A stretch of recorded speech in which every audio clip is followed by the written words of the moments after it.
I've heard so many people, and I'm probably guilty of this too, say that Apple products just work. But what does that actually mean? Because I hope to God if I spend good money on tech, that it works. So I found 9 different ways that I find my Apple ecosystem, from AirTags to MacBooks, just works for me.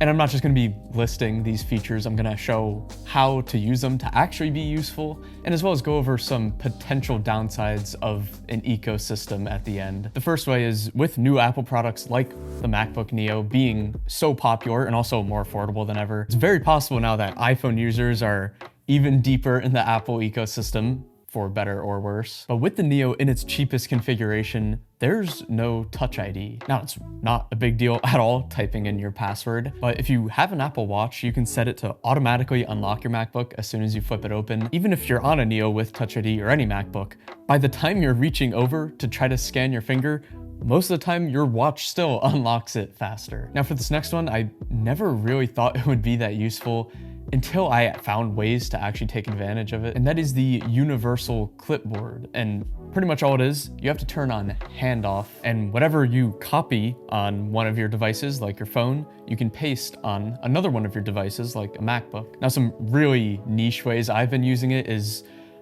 I've been lucky enough to be trying a lot of tech recently, specifically Apple tech.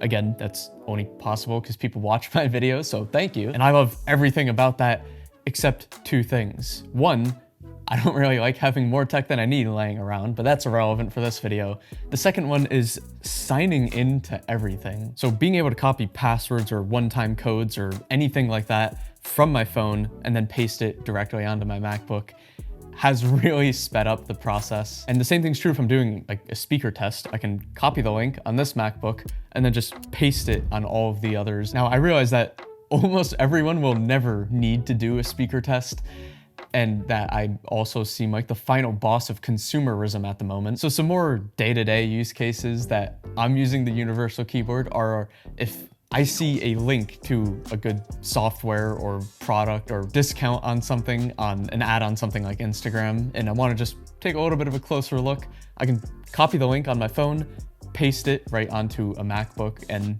I have it on a bigger screen and I'm able to access it better. And a bigger one for me is probably being able to copy something like a picture or file or screenshot and paste it on a different device without ever having to download it, so I don't have to worry about clearing out my storage later. And in a lot of situations, I think that's one step better than AirDrop. Now, everyone knows about AirDrop and probably all of these, so I'm just gonna keep it really brief. Whether it's for my content or not, I'm always taking little video clips or pictures or screenshotting things like receipts or invoices for tax purposes. And being able to wirelessly and immediately send that file to my MacBook to store on there is really convenient. Same thing if you're at a family gathering, let's say, and you're in duty of taking the picture.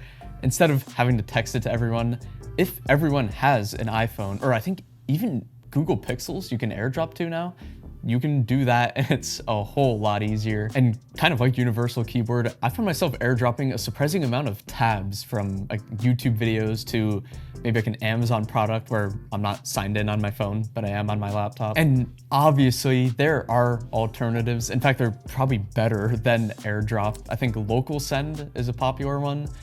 And that same principle applies to everything I'm saying here. All I'm saying is how Apple products can work together, not that they're the best, because I actually don't know, because I haven't used the alternatives. But it's hard to deny the convenience of something like AirDrop being baked into all of your devices is hard to beat. But especially for something like audio, there are so many really good non-Apple options. I do find AirPods to be comfortable for me, and I like the sound quality, although I do prefer the Pro 2's sound better than the Pro 3's. But the real reason I prefer to use AirPods is how well Bluetooth connects in the Apple ecosystem. Not only do Apple products, from AirPods, trackpads, mice, keyboards, pretty much connect right out of the box, but my favorite part is how seamlessly it switches from device to device depending on which one's active. Like a lot of times I'm watching something on my phone, then I get to work on my laptop, and I forget I even have earbuds in. It's just like the audio is mysteriously just appearing in my ears. But even with non-Apple products, like I use a Logitech mouse and keyboard,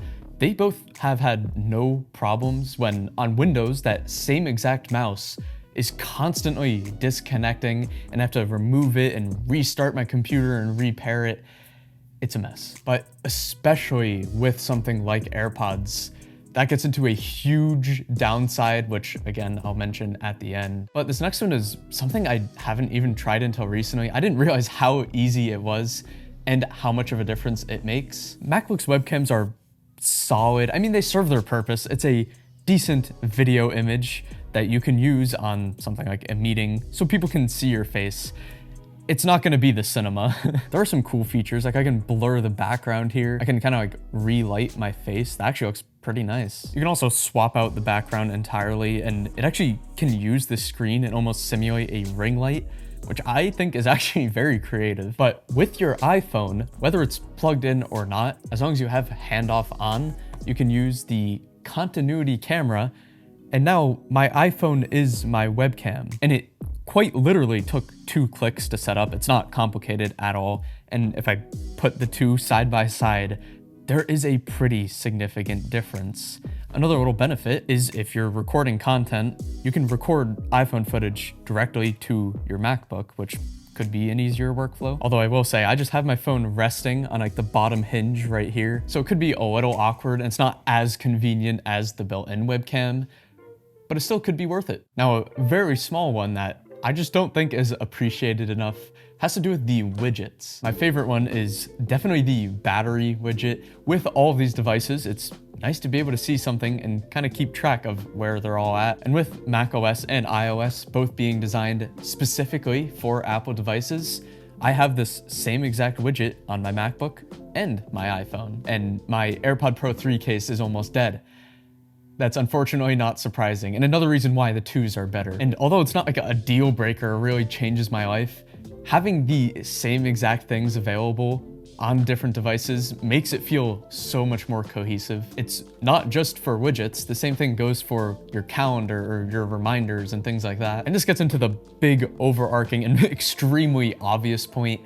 It all just syncs together so nicely. No matter which Apple device you're on, from MacBook, phone, watch, I bet even the Vision Pro, it's not just the hardware that has the same cohesive style, it's also the software. There are a ton of ways to take advantage of this, but the 3 biggest for me are notes, reminders, and communication, so texts and FaceTime. I keep a to-do list in Notes, and that's a blissfully simple app with still having all the features you would really want. And the workflow of adding something to do at night for the next day, and then in the morning, I flip open my MacBook and I'm able to see it and check it off, just works so well for me. And then for reminders and texts, I think viewers are smart enough to understand how that's useful. I'd even say that extends into something like Apple Pay being available on my watch and phone. And this could be a point on its own, but I'm just gonna include it here. Notifications, for me, it's not the fact that you can receive them on all of your devices. It's the fact that when you're active on one device, the notification only pops up on that one. But when you check your phone or watch, the notification is also there. That way all of your devices aren't just blowing up with sounds in your face and overstimulating you more than you probably already are in this modern day with tech and social media. I'm someone that thinks that keyboards on MacBooks are great, but when it comes to typing speeds, I'm actually pretty average. But even if I was faster, I would still be slower than talking. But thanks to the sponsor of this video, Whisper Flow, I've been able to speed up my workflow in a few ways thanks to voice to text. Being able to get my thoughts noted down as fast as they pop into my head and I can speak makes the whole process of responding to comments, scripting out some talking points for my videos, or something like sending an email to my manager much smoother. Hey Rashab, I'll be moving around some of my upcoming videos. I'll have the iPhone video first, then the MacBook video, and then what is the third? The third is the battery replacement video. Thank you. With Whisper Flow, it not only cleans up the words, but also the format while getting some of the harder to spell names correct because it works within each app and is context aware. So whether you're on your laptop working or in the middle of doing something else, I've come to appreciate how useful dictation can be when it's done right. So if you want to try it out, you can get 1 month of Whisper Flow Pro for free with my link or code in the description. But thanks again to Whisper Flow for sponsoring this video. Now bringing in my good and definitely old iPad here, which is still good enough for my needs, I'm gonna hit on Sidecar, which is something I feel like I've been talking about in like every video recently. But I want to preface by saying I rarely find this necessary, but I often find it a luxury that's really easy to take advantage of. Sidecar can turn your iPad into a wireless, touch-sensitive display for your MacBook. And because the compute power is actually coming from your MacBook, you can use an older iPad and it'll be smooth with Sidecar because the iPad just has to run as a display. I personally break it out when I'm editing off my laptop or when I'm planning out a video and I have my document here and maybe some research pulled up here, or when I'm making a thumbnail and I want a hand-drawn element like an arrow. I can do that right on the iPad within macOS apps like Affinity. But if you're ever doing something when you're switching between app and app or just two different tabs, having a portable second little display that's really easy to connect is pretty clutch. And finally, before I get into the downsides, I think I kind of have to give a point to the Find My app. It's not the tracking features themselves that are game-changing, it's the fact that pretty much every single Apple device is on this standard tracking app that is really easy to access. Like I've had my AirPod case slip out of my pocket a few too many times, and it's just so nice to be able to go on my phone to the Find My and see if it's just in between my couch cushions, in between my car seat, or if I left it behind at a basketball court or something, but I don't know who would do that. Okay, I'm guilty of all three. I can also ping my phone right from my watch if I forgot where I put it down. And it has some other features, like it can give you a notification if it thinks that you left behind a device at a certain place, or you can mark it as lost or stolen on any other Apple device, which will kind of lock it up. And I mean, I hope I never have to use that, but I'm glad a feature like that exists. To clarify, you don't have to buy the newest products of Apple's lineups to take advantage of these. In fact, you don't have to buy a product from each of Apple's lineups either.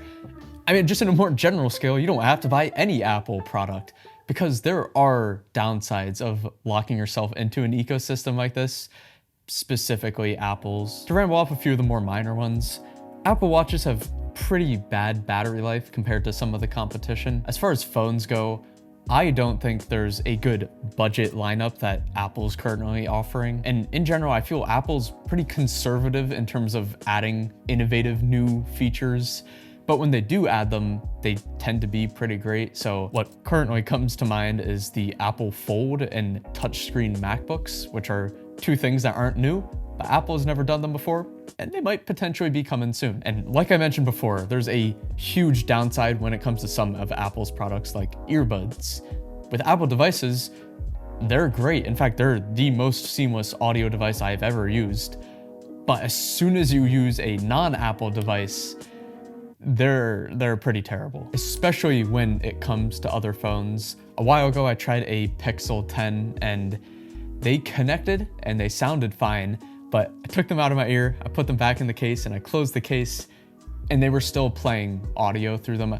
You pretty much have to manually disconnect them. Now, I do think people are making apps so that AirPods can work better on Android phones, but that's pretty annoying how Apple locks it down. You shouldn't have to spend hundreds of dollars more on a separate Apple device to use a pair of $250 earbuds. But especially with phones, I'm someone who's only used iPhones. That was my first Apple device, and now it's grown into this. And I do feel a little bit locked in.